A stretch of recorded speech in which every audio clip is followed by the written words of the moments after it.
সালমান আল ফারিসি রাদিয়াল্লাহু আনহু উনি আরব মানুষ ছিলেন না, নন আরব ছিলেন, পার্সিয়ান, ফার্সিতে কথা বলতেন, মানে ইরান থেকে এসেছিলেন।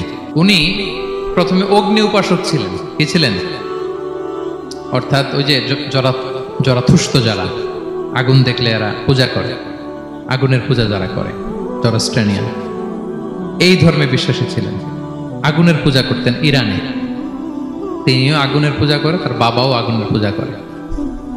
একদিন বাবা একটা কাজে পাঠিয়েছে, ওই কাজ করতে যেয়ে সে খ্রিস্টানদের গির্জা ক্রস করতেছিল। ছোট মানুষ গির্জা ক্রস করতে যেয়ে দেখে খ্রিস্টানরা কেমন যেন আলাদা ইবাদত করে, নামাজ পড়ে। এটা দেখে খুব ভালো লাগছে, তার খুব ভালো লাগছে। বাড়িতে এসে বাবারে বলে, বাবা আমি দেখলাম যে খ্রিস্টানরা তাদের চার্চে গির্জায় নামাজ পড়ে, এটা তো অনেক সুন্দর, আমরা যে আগুনের সামনে যা করি এটার চেয়ে ওইটা সুন্দর। বাবা বলে, খাইছে, ছেলে তো আমার শেষ হয়ে যাবে। তো বলতেছে, না না বাবা, আমরা যে আগুনের উপাসনা করি এটাই ভালো। উনি বলেন, না, আমি অনেক চিন্তা করেছি, ওরা যেভাবে গডের কাছে চায় ওইটা শ্রেষ্ঠ। বাবার সাথে ছেলের, সালমানের অনেক তর্ক বিতর্ক। পরে বাবা ভাবলেন, যদি ওকে না আটকাই তাইলে প্রভাবিত হয়ে সে খ্রিস্টান হয়ে যেতে পারে। তো ঝগড়া তর্ক বিতর্ক শেষে তার পিতা তাকে শেকলবন্দি করলো। কি করলো? পায়ে শেকল লাগায় রাখছে। কিন্তু ছেলে তো মনে মনে খ্রিস্ট ধর্মের প্রতি আকৃষ্ট হয়ে গেছে। তো ওই খ্রিস্টানরা তার সাথে লুকিয়ে যোগাযোগ করত। সালমান ওই খ্রিস্টানদেরকে বলল যে, তোমাদের খ্রিস্টান ধর্মের উৎপত্তি কোথায়? বলে, সিরিয়াতে। বলতেছে, এখান থেকে কোনো কাফেলা সিরিয়া যাবে নাকি? বলতেছে, হ্যাঁ, মিশনারি ওয়ার্কে একটা কাফেলা আসতে যাবে। বলতেছে, যেদিন যাবে আমাকে বলবে। তো যেদিন যাবে তাকে এসে বলা হয়েছে তার বাবা নাই, সে শিকল ভেঙে, শিকল সহ কাফেলার সাথে যে জড়িত হয়েছে। দেখেন বিশ্বাস, আদর্শ মানুষকে কিভাবে উজ্জীবিত করে। উনি চলে গেলেন সিরিয়াতে। সিরিয়াতে যে এক পাদ্রির হাতে বায়াত হলেন, কিন্তু এই পাদ্রিটা ছিল ভণ্ড। সে খ্রিস্টানদের দান সৎকা নিয়ে গরিবদের না দিয়ে নিজেই খেয়ে ফেলত। বেচারা পড়লো বিপদে, যে হায় রে, এত সুন্দর ধর্মরে কারাপ্টেড করতেছে সে। পরে এই পাদ্রি যখন মারা গেল, সালমান সে আরেক পাদ্রির কাছে গেল। আরেক পাদ্রির কাছে গেল। ওই পাদ্রি আবার অনেক ভালো, খুবই ইবাদত করে। তো ওই পাদ্রি কিছুদিন থাকার পরে ওই পাদ্রিও মারা গেল। ওই মারা যাওয়ার আগে সে জিজ্ঞেস করতেছিল যে, পাদ্রি, এই বর্তমান পৃথিবীতে সবচেয়ে ভালো খ্রিস্টান পাদ্রি কে? বলতেছে, আর কেউ নাই। যদি ভালো খ্রিস্টান পাদ্রি তোমাকে পেতে হয়, জানতে হয়, তোমাকে ইরাকের মোসেল শহরে যেতে হবে। এবার মোসেলে যে সে আরেক খ্রিস্টান পাদ্রির কাছে থাকলো। কিছুদিন পরে ওই পাদ্রিও মারা গেল। মৃত্যুর আগে তাকে জিজ্ঞেস করছিল যে, পাদ্রি আপনি বলেন তো, আপনার পরে শ্রেষ্ঠ পাদ্রি কে আছে পৃথিবীতে? সে বলতেছে, আমার পরে শ্রেষ্ঠ কোনো পাদ্রি আর পৃথিবীতে নাই। খ্রিস্টান ধর্ম শেষ হয়ে গেছে, নাই। তবে জেনে রেখো, শেষ জামানার নবী আসার সময় ঘনিয়ে এসছে। তিনি যে এলাকায় আসবে, এলাকাটা চারদিকে পাহাড় বেষ্টিত থাকবে। চারদিকে থাকবে পাহাড়, খেজুরের বাগান, মরুদ্যান। তাকে চেনার আলামত আছে। কি আছে? আলামত আছে। এক নম্বর আলামত হচ্ছে, ওই শেষ নবীকে দানের খাবার দিলে তিনি খায় না, কিন্তু উপহার দিলে সে নেয়, খায়। আর তার পিঠে দুই কাঁধের মাঝখানে একটা নবুয়তির মোহর আছে। যদি পারো তার কাছে যে বায়াত হো। সালমান আল ফারিসি পাগল হয়ে গেছে ওনার সন্ধান পাওয়ার জন্য। কিভাবে যাবে, কিভাবে যাবে? তো উনি কিছু ছাগল পালতেন। একটা কাফেলা তিনি পেলেন, যে কাফেলা আরব কাফেলা, বনু কালবের কাফেলা, আরব দেশে যাচ্ছে। তাদের সাথে তিনি চুক্তি করলেন যে, আমার যত ছাগল আছে এই ছাগলগুলো তোমাদের দিয়ে দিব, তোমরা কি ওই এলাকায় আমাকে পৌঁছে দিবা? আর বললেন, হ্যাঁ, পৌঁছে দিব। সব ছাগল দিয়ে দিলেন, রওনা হইলেন ওই এলাকায়। মাঝপথে তারা তার সাথে জুলুম করলো, অন্যায় আচরণ করলো। তাকে দাস হিসেবে বিক্রি করে দিল ইহুদিদের কাছে। ওয়াদি আল কোরা নামে একটা জায়গা আছে, ওখানকার এক ইহুদির কাছে বিক্রি করে দিল। সে ইহুদির কাছে দাস হিসেবে থাকতে আরম্ভ করল। অনেকদিন পরে, মদিনার পূর্ব নাম কি দেখি, কে বলতে পারে? হ্যাঁ, মাশাআল্লাহ, তো মদিনার পূর্ব নাম হচ্ছে ইয়াসরিব। তো ইয়াসরিবের এক ইহুদি, বনু কুরাইজার ইহুদি, সে আসছে ওয়াদি আল কোরাতে তার কাজিনের কাছে। এসে দেখে নতুন এক দাস পাইছে। বলছে, আমি কিনবো, তুমি কিনতে চাও? তার কাছে বিক্রি করে দিল। তখন ইয়াসরিবের ওই ইহুদি, বনু কুরাইজার, সালমান আল ফারিসিকে নিয়ে ইয়াসরিবে চলে গেল। সুবহানাল্লাহ। মদিনার আগের নাম কি?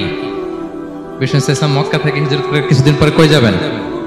সত্যের অনুসন্ধানে যদি আপনি হন, সত্য আপনি পাবেনই, সত্যের কাছে আপনি পৌঁছাবেন, এতে কোনো সন্দেহ নেই। দেখেন বিষ্ণু ইসলাম ওই এলাকায় আসবেন, আসার আগে আল্লাহ তাআলা সালমানকে নিয়ে ওখানে পৌঁছাই দিয়েছে।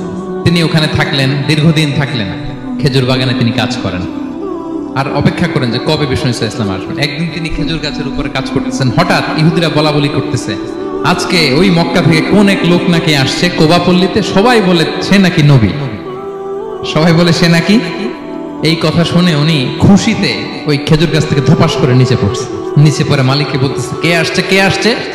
এই কথা শুনে মালিক রেগে মেগে তাকে মারতে আরম্ভ করলো যে তোমার জেনে কি লাভ, যাও এখান থেকে। তার মানে সুবহানাল্লাহ, সালমান আল ফারিসি তিনি জেনে গেলেন যে বিষ্ণু ইসলামের আগমন ঘটেছে। আপনারা জানেন যে হিজরতের যে রুটটা, বিষ্ণু ইসলাম সরাসরি ইয়াসরিবে বা মদিনায় না ঢুকে প্রথমে কুবাতে ঢুকেছিলেন, কুবা পল্লীতে কিছুদিন ছিলেন, মসজিদে কুবা নির্মাণ করেছেন। তো তিনি তো সত্যের সন্ধানী হয়ে পাগল, আল্লাহর কাছে সবসময় দোয়া করতেন, আল্লাহ সেই আখির জামানার নবীর সন্ধান যেন আমি পাই। সালমান আল ফারিসি রাদিয়াল্লাহু তাআলা আনহু ওই যে তার পাদ্রীর শিখিয়ে দেয়া যে আলামত, তিনি দেখলেন ঠিকই তো ইয়াসরিবের দুই দিকে হাররা আছে, মানে পাহাড় বেষ্টিত, আবার খেজুরের বাগান আছে। এবার তিনটা যে আলামত দিয়েছিল ওই আলামত চেক করার জন্য কিছু খেজুর নিয়ে কুবায় চলে গেলেন। কুবায় যেয়ে দেখেন বিষ্ণু ইসলাম সাহাবাদের নিয়ে বসা। তো তিনি বিষ্ণু ইসলামের সাথে পরিচিত হয়ে বললেন এই যে কিছু সাদাকার খেজুর আমি আপনার জন্য এনেছি, নেন।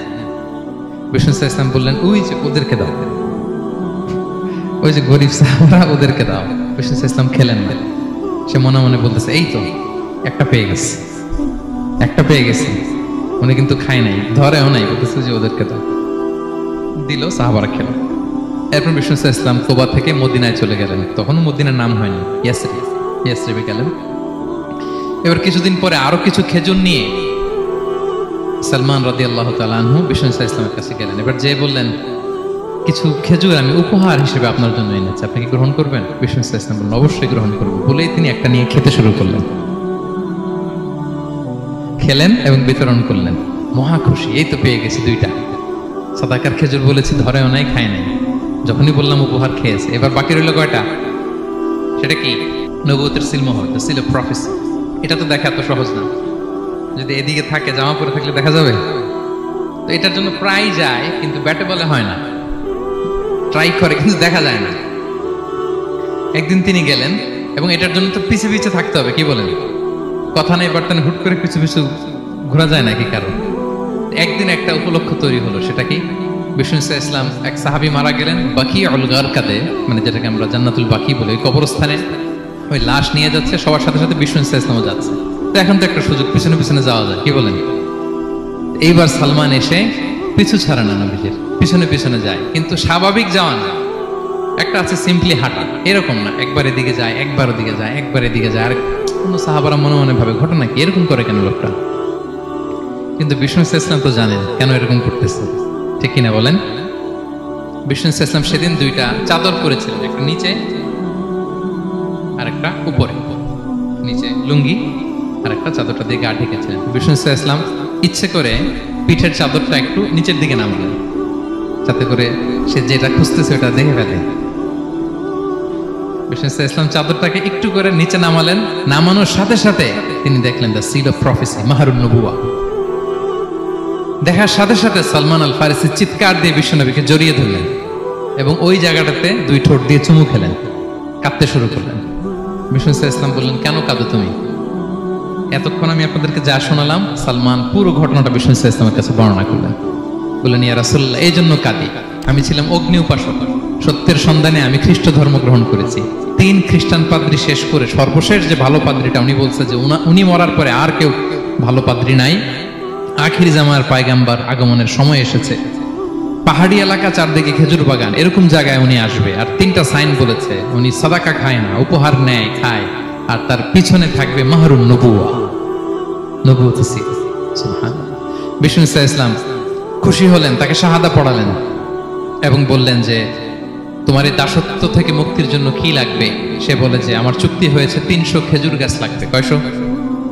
বিষ্ণু ইসলাম বললেন কে আছো তোমাদের ভাইকে সাহায্য করবা? কেউ 20টা, কেউ 30টা, কেউ 40টা। সব সাহাবারা ডোনেট করে 300 খেজুর দিয়ে দিলেন, খেজুরের গাছ হয়ে গেল।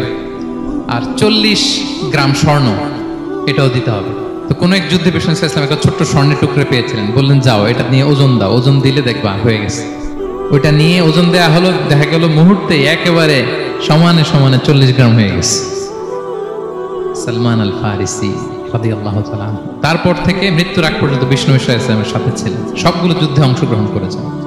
পঞ্চম হিজরিতে ওই যে পরীক্ষা খননের কথা আমরা জানি না, দ্য ব্যাটল অফ ট্রেঞ্চ, এই বুদ্ধিটা আসছিল সালমান রাদিয়াল্লাহু তাআলা আনহুর মাথা থেকে। এটা হচ্ছে ওনার ব্রেন চাইল্ড, কারণ আরব দেশে এরকম পরীক্ষা খনন করার ট্রেডিশনই ছিল না। উনি তো আরব দেশের না, আসছে পারস্য থেকে। ওনার এই বুদ্ধি পরামর্শ নিয়ে বিষ্ণু ইসলাম পঞ্চম হিজরিতে পুরো মদিনার চারদিকে খনন করে এই পরীক্ষা করেছেন।